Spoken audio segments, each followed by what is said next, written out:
আজ ডক্টর মোহাম্মদ ইউনূস না হয়ে যদি অন্য কেউ হাতে নিত এই দায়িত্ব, এই 8 মাস চলছে, 8 মাস না 8 দিনও চালাতে পারতো না। কারণ আমাদের পাশে যে প্রতিবেশীরা আছে এরা এমন উত্তম প্রতিবেশী, 54 বছরে কোন উপকার করেছে আমাদের মনে নেই, অথচ ক্ষতি যে কত করেছে এটা গণনা করে শেষ করা যায় না। এরা ডক্টর মোহাম্মদ ইউনূসের চীন সফর ঠেকানোর জন্য যে চেষ্টা চালিয়েছিল পারে নাই। কারণ তারা জানতো যদি দেশটা চীন, তুরস্ক, সৌদি আরব এই লাইনে চলে যায়, পাকিস্তান, তাহলে আমাদের যে রেমিটেন্স আছে বাংলাদেশ থেকে এটা বন্ধ হয়ে যাবে। ওরা এটা বন্ধ করার জন্য বহু চেষ্টা ছিল। আল্লাহ সব উতরিয়ে অন্তত ডক্টর মোহাম্মদ ইউনূসকে দিয়ে প্রায় 8টা কাজ অলরেডি করিয়ে নিয়েছেন চীনে যাওয়ার পর। ওনার হায়াতে তৈয়বা সিহাতে করলিয়া হচ্ছে না, ওনার বেঁচে থাকা দরকার। অন্তত বাংলাদেশকে কন্ট্রোল করার জন্য কিছুদিন বেঁচে থাকা দরকার। অনে আর কিছুদিন থাক, অন্তত বাংলাদেশে কর্মসংস্থান দরকার, এরপরে রোহিঙ্গার সমস্যা দরকার, সমাধান হওয়া দরকার। এগুলো অন্য কেউ আসলে জীবনও পারবেন না। আন্তর্জাতিক খেলোয়াড় হিসাবে যে মানুষগুলো কাজ করে তাদের ভেতরে ডক্টর ইউনূস একজন। আমি বাইরে মনে হয় কোন জায়গায় গিয়েছিলাম কিছুদিন আগে, ওখানে যাবার পরে এই যে মেসি আছে না, মেসি খেলা খেলে, সে পর্যন্ত ডক্টর মোহাম্মদ ইউনূসের সাথে ছবি তোলার জন্য আসতেছে। একটা একটা করে মানুষ আসে। হয়তো আমরা এদেশের মানুষ নিজেদের বলে কিছু মনে করে না, ওনার কিন্তু আন্তর্জাতিক মহলে অনেক বড় দাম আছে। নয়তো জাতিসংঘের মহাসচিব যিনি, কি নাম জানো, এই গুতেরেসের মতো মানুষ বাংলাদেশে এসে যে 4 দিন থাকবে আপনি কল্পনা করতে পারেন? 257টা দেশে পৃথিবীতে, বাংলাদেশ তো গোনায় ধরে না। এই দেশের চাইতে আমেরিকা 59 ডবল, তার মানে 59টা বাংলাদেশ জোড়া দিলে যত বড় হয় আমেরিকা একা অত বড়। সৌদি আরবে গিয়েছিলাম, এই দেশের চাইতে 14 ডবল। মালয়েশিয়া এই দেশের চাইতে প্রায় 5 ডবল। ভারত আমাদের চাইতে 29 ডবল। সেই তুলনায় তাদের দেশ রাশিয়া আরো বড়, কানাডা কত বড় বড় দেশ, এদের তুলনায় আমরা একটা পাড়ায় আছি। এই গুতেরেসের মতো এই এত বড় জায়গার মালিক, উনি কোনোদিন এই জায়গায় 4 দিন ব্যয় করে, যার জন্য ব্যয় করেছে তিনি ইউনূস, যেখানে বন্ধুর মতো আচরণ করছিল। এই জন্যে আল্লিমুহুমুল কিতাব যদি এই বাংলাদেশে কায়েম করতে হয়, এটা কোরআনের শিক্ষা, কোরআনের বিচার ব্যবস্থা, কোরআনের যত রকমের ব্যবস্থাগুলো আছে সবগুলো কায়েমের মাধ্যমে, তাছাড়া আল্লিমুহুমুল কিতাব সম্ভব না। প্রাণপ্রিয় এলাকাবাসী, আল্লাহর দরবারে শুকরিয়া জানাচ্ছি যে সারাদিন রোজা রাখা অবস্থায় আমরা পার করেছি এবং দেখতে দেখতে মাসটা শেষও হয়ে গেল। আর মাত্র 2-1 দিন আছে আমাদের সামনে। সুতরাং পবিত্র সময়ে লিসাইমি ফারহাতান বলা হয়, রোজাদার যারা তাদের জন্য আনন্দের সময় আছে 2টা, একটা ইফতারের সময় আর একটা আল্লাহর সাথে সাক্ষাতের সময়। তাহলে আমরা 28টা রোজা পার করলাম, 27টা রোজা। আমাদেরকে আল্লাহর সাথে সাক্ষাৎ হওয়ার মতো সে যোগ্যতা রমজানে রোজার দ্বারা হয়েছে কিনা আপনি নিজেই জানেন। আপনার কন্ট্রোল এসেছে কতটুকু, হাত পায়ের, আপনার শরীরের অঙ্গ প্রত্যঙ্গের এবং নিজের ভেতরে যেটা আছে এইটা, বিশেষ করে নফস, এইটাকে কন্ট্রোল করতে হলে রোজা ছাড়া অন্য কিছু নেই। যে যুবক মানুষদেরকে নবীজি রোজা রাখতে বলেন, যদি বিবাহের সামর্থ্য থাকে বিবাহ করো, যদি সামর্থ্য না থাকে রোজা রাখো। এটার দ্বারা আপনার নফসকে, আপনার কুপবিত্তি যেটা আছে এটা দমন করে রাখা সম্ভব। বড় জন্তু জানোয়ার যেগুলো হিংস্র, বাঘ, সিংহ, হাতি, এদেরকেও খাবার দেবেন না 2-3 দিন 5 দিন, দেখবেন দুর্বল হয়ে একদম বিড়াল ছানার মতো হয়ে গেছে। তার মানে আমাদের ভেতরে যেটা কাজ করছে নফসে লাওয়ামা, নফসে আম্মারা, নফসে মুতমাইন্না, এর 2টাই খারাপ আর একটা ভালো। ওই 2টার সাথে পারার জন্য আপনাকে যোগ্যতা অর্জন করা লাগবে এই রমজানুল মুবারকে। আজকে যেহেতু ইফতারি অনুষ্ঠান, যে সময় আমরা বসে আছি এই সময় মোনাজাত কবুল হওয়ার সময়, যে 10 সময় আল্লাহর কাছে দোয়া করলে আল্লাহ কবুল করেন, ফেরত দেন না, তার ভেতরে এই একটা সময়। আমার মতো একটা ছোট্ট মানুষের আহ্বানে সাড়া দিয়ে আপনারা যারা এসেছেন আপনাদের স্বাগতম, ওয়েলকাম জানাচ্ছি। আজকের অনুষ্ঠান আল্লাহ যেন কবুল করেন। এখানে বাংলাদেশ জামায়াতে ইসলামী এবং জাতীয়তাবাদী দলের অন্যান্য যারা আছে, যে আদর্শ মানেন না কেন, আমরা হাতে যদি ক্ষমতা থাকতো ইসলাম মানতে বাধ্য করতাম। যেহেতু নেই, পরিবেশ তৈরি হওয়ার আগ পর্যন্ত আমাদের দায়িত্ব হচ্ছে লাস্তা আলাইহিম বিমুসাইতির ইল্লা মান তাওয়াল্লা ওয়া কাফার। আমাদেরকে পুলিশ করে দারোগা করে তো আল্লাহ পাঠায়নি, হেদায়েত দেওয়ার জন্য আল্লাহ যথেষ্ট।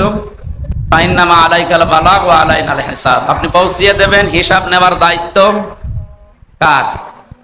আমির হামজা? আল্লাহ। এই জন্য আল্লাহর দায়িত্বে এখনো পর্যন্ত আমরা আছি, কারণ এই দেশে এখনো কোরআনের একটা বিধানও যেহেতু কায়েম হয়নি। যতদিন কায়েম না হয়, কায়েম হলে আপনাকে জোর করে আমরা মানাতাম। আপনারা শুনছিলেন 2 দিন আগে আমি এখানে এসেছিলাম একটা ওই 20 সালে একটা ফতোয়া নিয়ে। ওই ফতোয়াটা ওই সময় যে দিয়েছিলাম কোরআন হাদিস অনুযায়ী ছিল, কিন্তু ওটা আমরা বাস্তবে রূপ দিতে পারি না। যদি ওই সময় রূপ দিতাম, জেল 3 বছর না আমার ফাঁসি হয়ে যেত। কারণ এটার বিধান ছিল সঙ্গেসার। সঙ্গেসার যদি ওই সময় করা হইতো, এ দেশে কি কোরআনের আইন চলে? ওই মহিলা ওই পুরুষকে সঙ্গেসার না করে আমারে কইতো সরকার, বলতো কোরআনের আইন কায়েম নেই, আপনি করতে গেলেন কেন? ফতোয়া দেবেন এ পর্যন্ত ঠিক আছে, কিন্তু কায়েম করতে গেলেন কেন? এদেশে যদি এখন চোর ধরা পড়ে, চোর ধরলে কি নিয়ম আছে বলেন তো? হাত কেটে দেওয়া। আমি যদি হাত কেটে দিই, আমার হাত থাকবে? পরের দিন পুলিশ নিয়ে আমার হাত কেটে দেবে। কারণ কি? কারণ কোরআন সে জায়গা মতো নেই। এটা নিয়ে ওই জায়গায় দিয়ে কোরআনে কারিমকে আমরা চাই। আমাদের যত রকমের ফোটা ফাটা আছে, সব ফোটা ফাটা গুলো যেন কোরআন দিয়ে আমরা বন্ধ করতে পারি, সেই পরিবেশ সামনে আমাদের কায়েম করা দরকার। আমরা কোরআনে কারিম থেকে একটা ছোট্ট আয়াত পড়েছি, আপনারা শুনলেন। আল্লাহ রাব্বুল আলামিন তেলাওয়াতকৃত আয়াতে আমাদেরকে ডাক দিয়েছে। আউযু বিল্লাহি মিনাশ শাইতানির রাজীম। বিসমিল্লাহির রহমানির রহিম। কোন সূরার আয়াত পড়েছি মনে আছে? মেধার বেটা মেধা কেমন? কোন সূরার আয়াত পড়েছি বলেন তো? এখানে আলোচনা করা ওই মত ছড়ানো মনে তো একই। আমি কথা বলেই যাবো, আপনি শুনিয়ে যাবেন।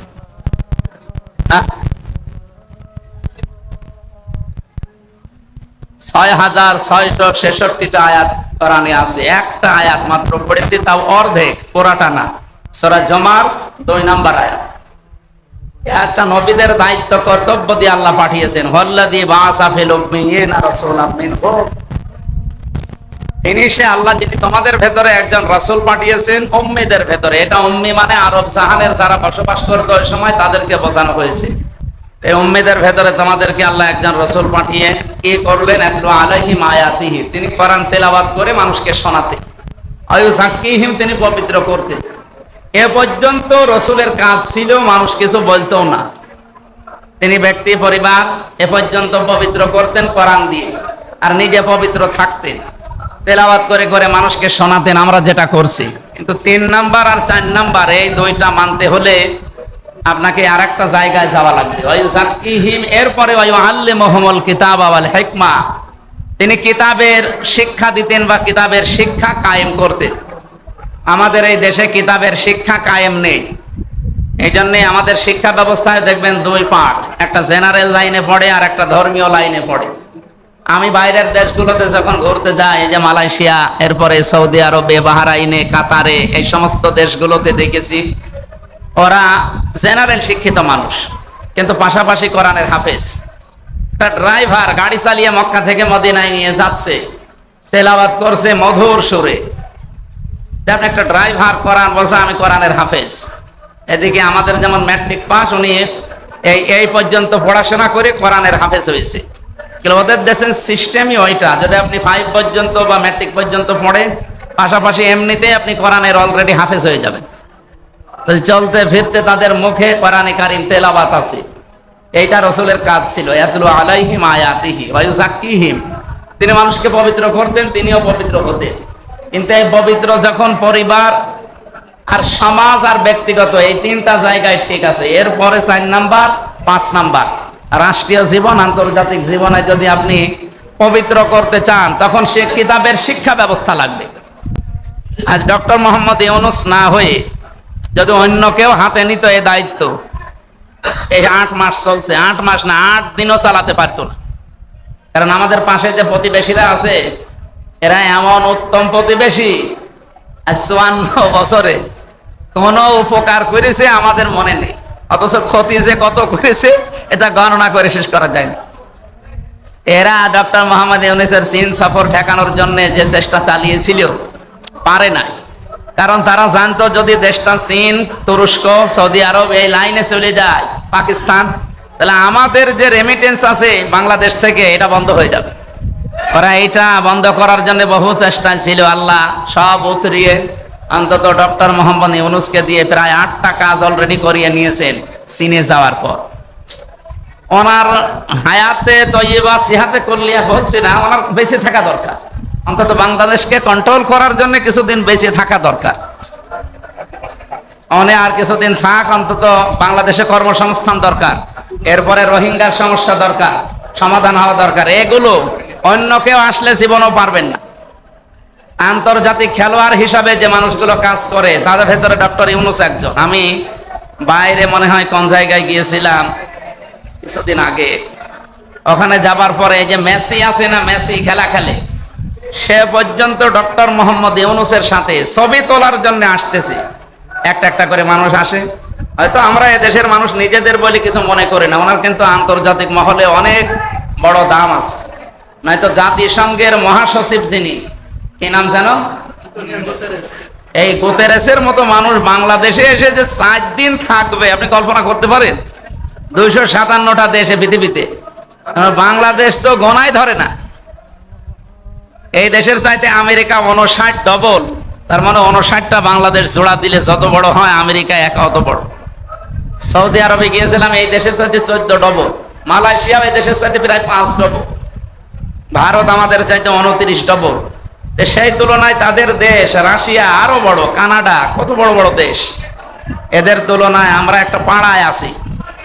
এই গুতেরেসের মতো এই এত বড় জায়গার মালিক, উনি কোনোদিন এই জায়গায় 4 দিন ব্যয় করে, যার জন্য ব্যয় করেছে তিনি ইউনূস, যেখানে বন্ধুর মতো আচরণ করছিল।